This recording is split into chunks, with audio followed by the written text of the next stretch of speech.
original dog. Yes.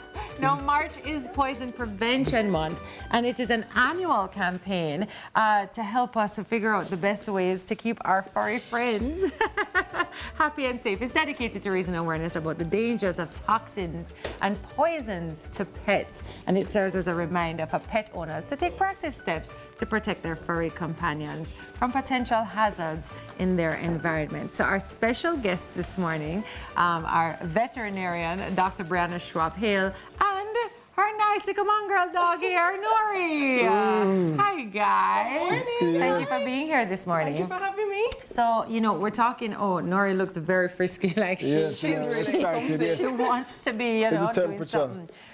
Poison prevention. Let's talk about it. How do we need to take better precaution? Like, do you feel like sometimes we are just not aware of the things? So yes, some owners are just not aware, and that's human nature. There's nothing wrong with not knowing. It's really up to pet owners, though, to investigate and to find out what they need to know. Okay. So the first thing is, a lot of my poison cases are animals that are allowed to roam.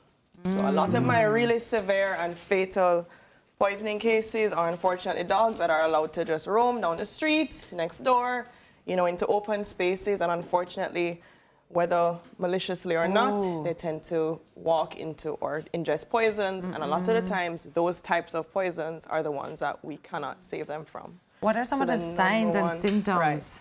So, well, it depends on what we're talking about, right? With gramoxone, which is our most deadly poison, we usually see the dog in respiratory distress. They may turn blue, they may vomit, they may be lethargic, not eating, and it just progresses and gets worse and worse. We see sometimes rat poison, which can be very, you know, it may not be obvious at first, rat poison, right? But the dogs do tend to bleed out from like the gums. They may have signs of hemorrhage on their skin, in their eyes, from pretty much anywhere that an animal can bleed from, they may bleed from it, depending on how much they ingested and what type.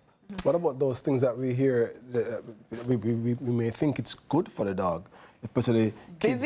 Kids. Busy. People love to give dogs busy. Busy is toxic to dogs. Really? Busy contains the same toxins as, it contains caffeine and theobromine, which are both toxic to dogs. Theobromine is the toxin in chocolate. So a lot of the time when dogs get poisoned, people think that they should give the dog busy, but the dog is now poisoned by rat poison and poisoned by caffeine. What does it mean when we see our dogs eating grass? Are they trying to? It can mean many things. She eats grass every day. Okay. It's sometimes just vitamins. Yes, for some reason, some of them just enjoy the texture of it. Okay. Sometimes they will eat it when they have like an upset stomach, or if they're lacking something in their diet. So it just really depends. It doesn't necessarily mean a bad thing, but sometimes it's worth investigating. Is there a particular thing? I'm watching how hyperactive he is. She is. Yes.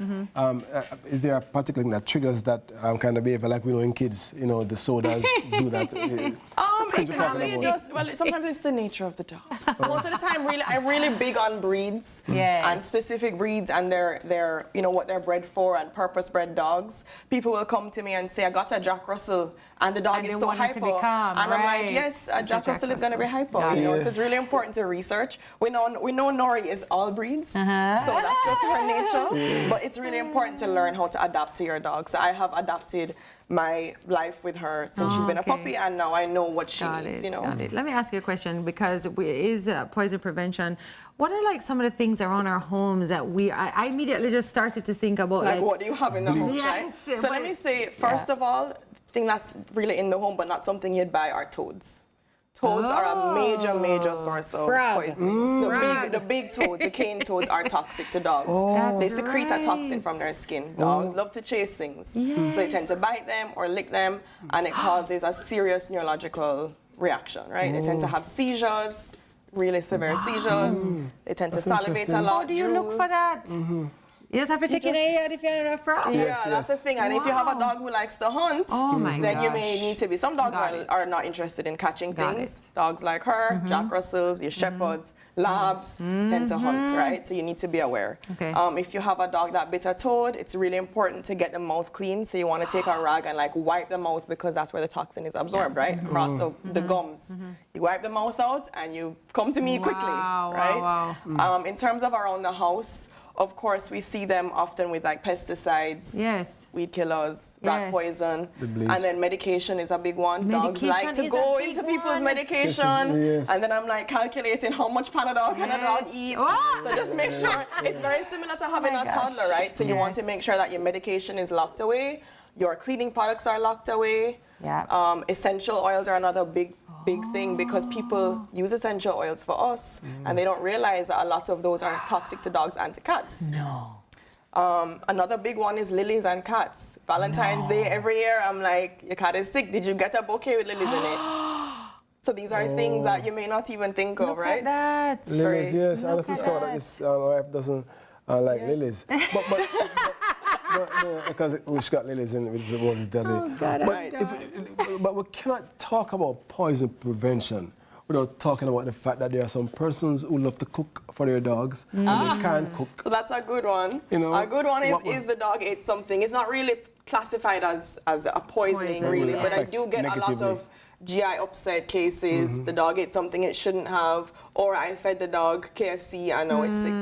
So common misconception, of course, is that dogs, especially mongrels, can't eat anything. Anything. And the Look way at that her they can, face. She's so cute. the way they can, she's like, I can't eat everything. The way they can tolerate things can vary amongst the dog. Yes, But the yes. general rule is, of course, no seasoning, no gravy, no fatty foods, no bones. Wow. No ice cream. bones? No bones. Oh, we No are fish talking. bones. No You fish bones, can't tell no my dog bones say at no all. bone. Bones are a choking hazard. Oh. They are very often we take them right out of those intestines because they get stuck, no matter the size of the dog, no matter the type You of know bone. what give me problem? Mango.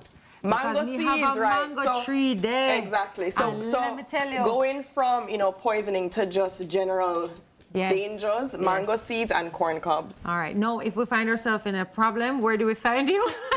So I am based at Noah's Ark. We Okay. are open 8 a.m. to 8 p.m. every day. We also have an emergency service, so you can call us after hours. know.